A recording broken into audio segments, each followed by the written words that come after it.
a nightmare to others! Oh Lord! Oh Jesus Christ! But I will give you a message. The message of death! Come out to play. Make no attempt to capture them. They are to be exterminated. Matron, take them away! Dada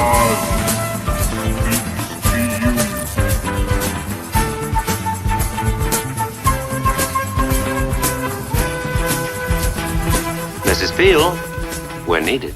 Well, hello there, Avenger aficionados, and welcome to part 3 of our Avengerthon extravaganza. The last time we checked in, our dynamic duo John Steed and Tara King had miraculously escaped their space-bound predicament and reunited for a bubbly French champagne commercial, of all things. This little commercial stunt got folks buzzing about bringing our beloved show back from the TV graveyard. Although, thanks to endless reruns of the show, half the audience hadn't even realised that the Avengers had kicked the bucket in the first place. So, with some fancy French cash being flashed from IDTV, producers Albert Fennell, Brian Clements and composer Laurie Johnson decided to get the band back together. Faster than you can say, Mrs. Peel, where needed, they whipped up a shiny new production company with the most creative name ever, the Avengers Film and Television Enterprises Limited. I wonder how long it took for them to make up that name. And the sole intention of this new production company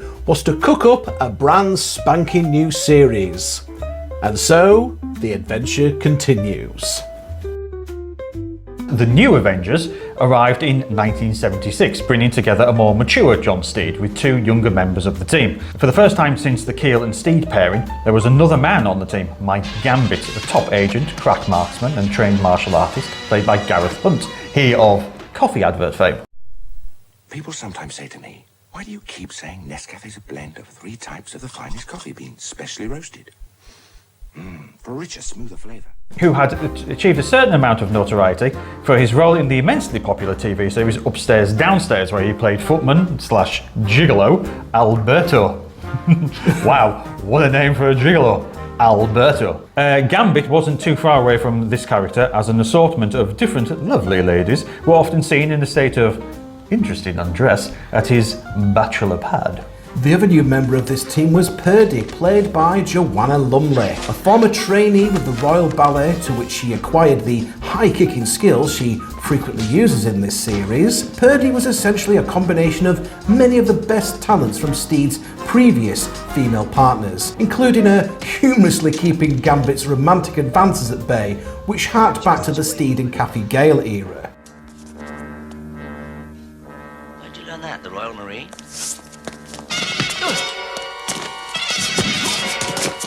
Royal Ballet. They threw me out. There were 2 seasons in total, making up for 26 episodes of slightly less silly, slightly more gritty and grounded 1970s adventures, although they weren't really a huge stretch from the Tara King episodes. During this time, the new Avengers team encountered the likes of giant rats under the streets of London, a villain that could control birds into attacking intended victims, a gas that puts the entirety of London to sleep in order for ultimate robbery to be committed, and the return of the Cybernauts for their 3rd and final appearance. An attempt to get Diana Rigg to appear as Emma Peel in the new series was unsuccessful, although old footage of her on the phone from 2 1960s episodes of The Avengers, The Winged Avenger and The Hidden Tiger, were used to allow the character to make a cameo appearance in the episode K is for Kill Part 1, The Tiger Awakes, with Sue Lloyd providing the voice of Mrs. Peel for these sequences. Wow, actually stealing tactics from Godfrey Ho there. Yes, Now literally. that is cheap. Ian Hendry, who had played Steed's original partner David Keel, also guest starred in one episode, but sadly he was playing a different character entirely, which to me just seemed like a massive missed opportunity. Massive missed the trick completely. Although not as massive a hit as the glory days of Steed and Mrs. Peel pairing, the new Avengers still proved to be a flawed but fairly popular show overseas, although poor scheduling of the programme didn't really do it many favours in the UK. The three leads had a lot of chemistry between them, actually becoming very close friends behind the camera as well, but sadly this was it for the Avengers on the small screen.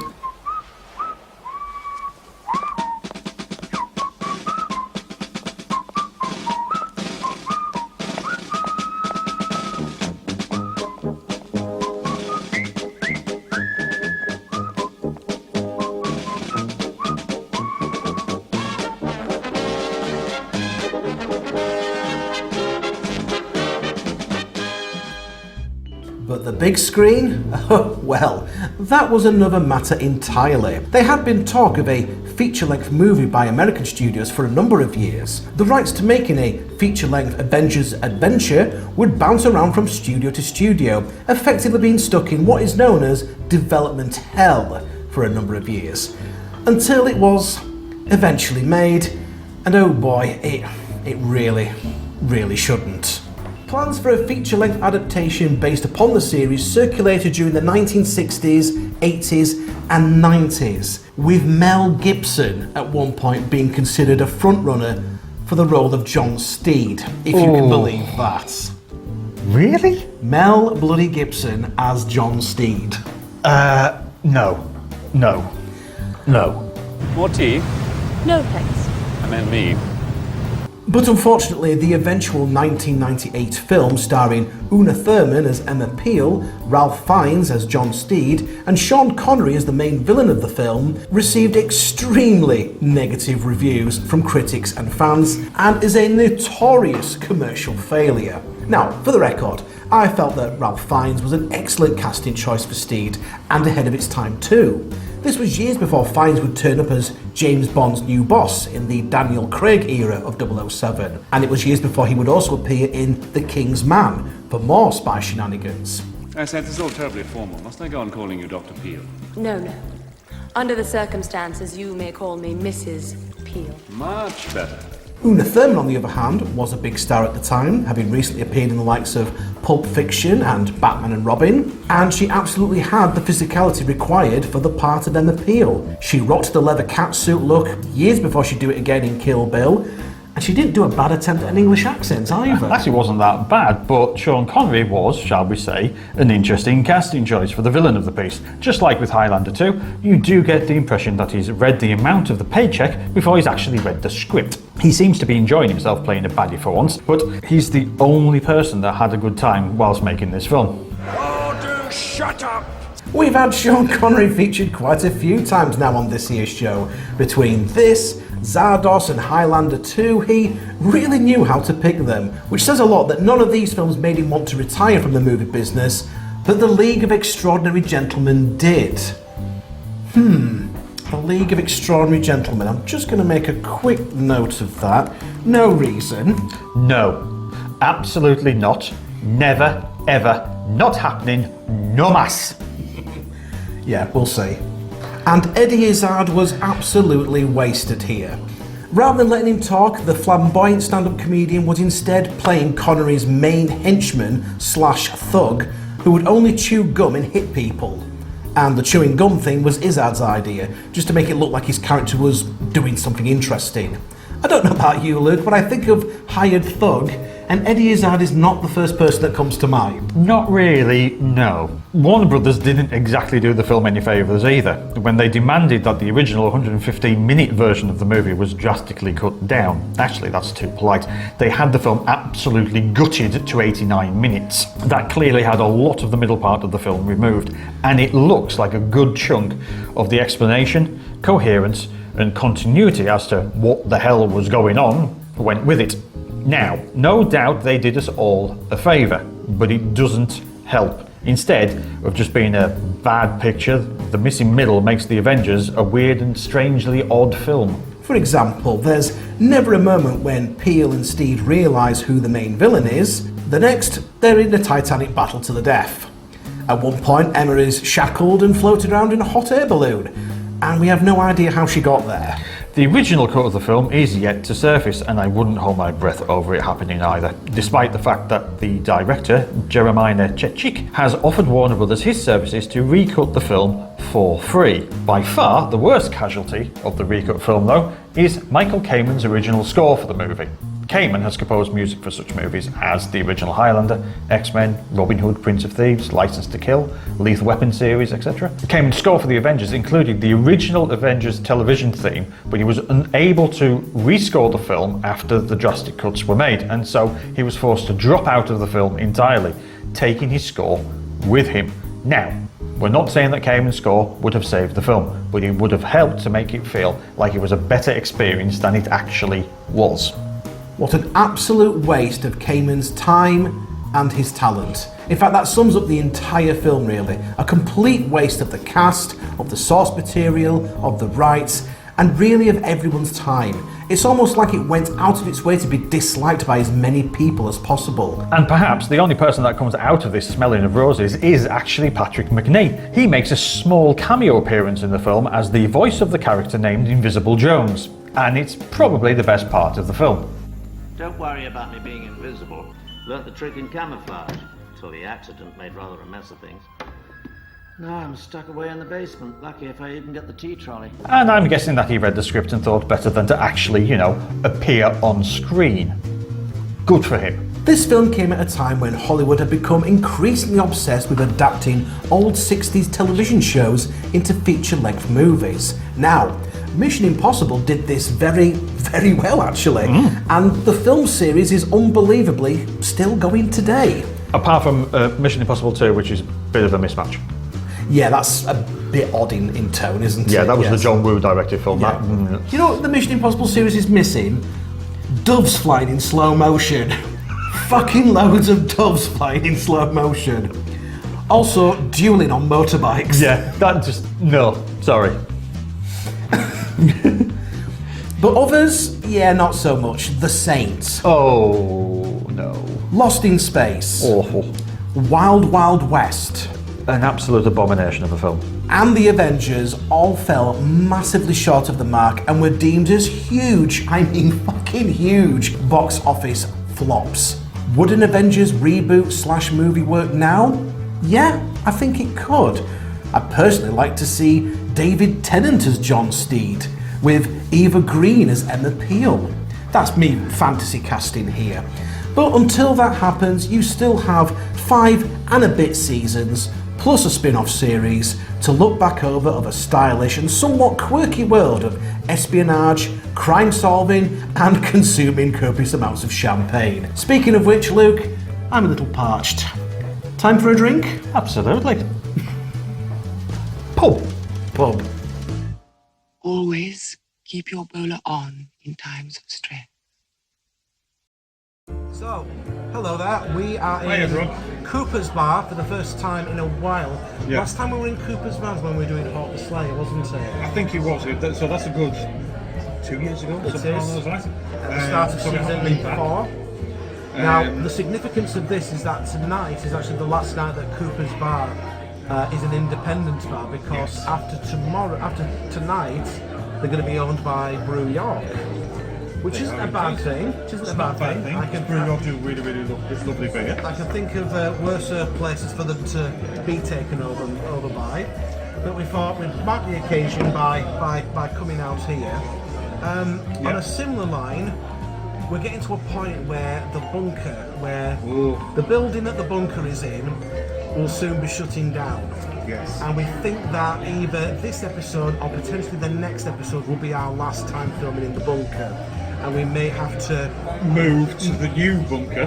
Well, we need to find a new bunker, is what we need to do. Well, technically speaking, I think we'll consider the new bunker to be built 115. Yes. We don't want to set the world on fire.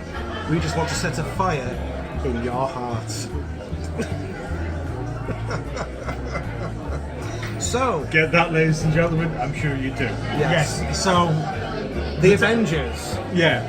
So, at the heart of the Avengers, we've had the delightful characters of Mr. John Steed and Mrs. Emma Peel, played by the suave Patrick McNee and the stylish Diana Rigg. Steed, with his impeccable fashion sense and trusty umbrella, exuded charm and sophistication, whilst Emma Peel, with her killer karate moves and striking wardrobe, was the epitome of a fierce, independent woman.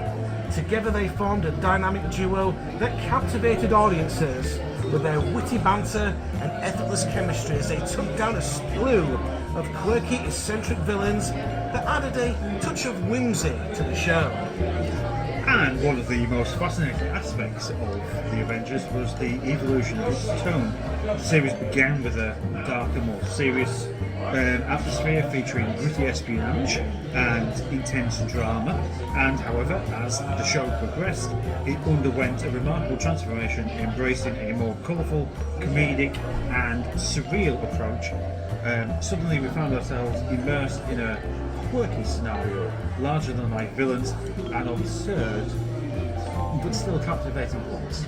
The charming blend of action, humour and eccentricity made the Avengers a standout in the spy genre, or the spy-fi genre, as everybody's sort of starting to call it, establishing it as a beloved and influential series that continues to resonate with audiences to this very day. So, let us raise a glass. I mean, it's a glass of beer, it should be a glass of champagne. It should be, yeah. I mean, John Steed never drank beer. No, never his tipple. But we'll raise a glass to John Steed's dapper attire, to Emma Peel's iconic catsuits, and the delightful, ever-shifting tone of the Avengers. And not to mention the likes of Kathy Gale and Tara King, to Martin King and Venus Smith, and to the original Avenger himself, Dr. David Keel. It may have started out as a serious spy drama, but it transformed into a whimsical, colourful adventure that left an inevitable mark on TV history. So cheers to the unforgettable escapades and unforgettable characters that made the Avengers such a fond favourite.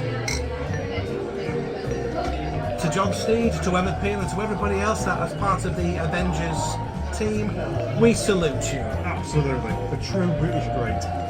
And as we finish off our pints, our thoughts turn to the next episode, because for the first time ever, we are going to be tackling a fan-requested episode. In fact, several of you have requested this episode. In fact, a number of times we've referred to it, but now we're finally going to do it. Really? We are going to take a look at Street Fighter, the movie. Oh God. Starring Jean-Claude Van Damme, Raul Julia, and Kylie Minogue. I'm sorry, who? Kylie Minogue. Yes, we will finally be doing it, folks. We will be taking a look at the disastrous pre-production, post-production, the production in general, the entirety of it. What went wrong? The fact that they had to nothing went right. Yeah, first-time director Stephen D. D'Souza. He was making sure that one of his leading actors was taking his medication to make sure it was okay, and he was making sure that his other leading actor was not taking a certain medication to make sure he was okay. Yeah, and it was an absolute mess. It certainly was. But despite all of it, and due to the performance of one of the main actors, it's remained an absolute cult classic and has become the stuff of has become quite iconic and has become quite meme-worthy as well. It's become very, very meme-worthy and quite quotable as well, which we will go into in our next episode. So, Street Fighter the movie. Probably, well, we can't talk about Street Fighter the movie, we'll talk about Street Fighter the games. So we'll go into a bit of game lore as well. Of course! Ian, that's a new thing. We're talking about video games. Ian, I don't think we've done one of those things. No. So that's going to be the next episode, as always, with all of our sort of reviews. Thank you very much for joining us and listening to our ramblings. As always, there will be links and what have you, kind of here-ish to the various. There will probably be a subscription button appearing. Yes. Make sure you click on it. Make sure you ring that bell, baby, to make sure you're notified of any new videos that come across. Follow us on the old social media gubbins, and be sure to share this video far and wide. Leave a like, leave a comment, do all that good stuff. Yeah, comments are really, really nice, by the way. I do. Yes. We do always read them. He replies to them. I haven't yet because I feel as though it's a rabbit hole. Yes.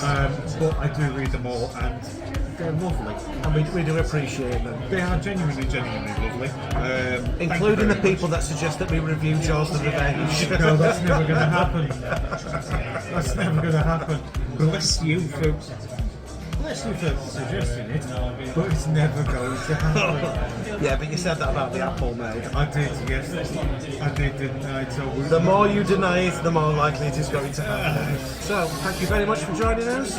We'll catch you again later. We're going to finish off our drinks and maybe go to another couple of bars here in, more than likely, in sunny Guiseley. Because it is quite sunny at the moment. It's lovely. And I leave you with this. Mr. Manley, we're needed. What, in another pub? Well played. Right. Bye-bye.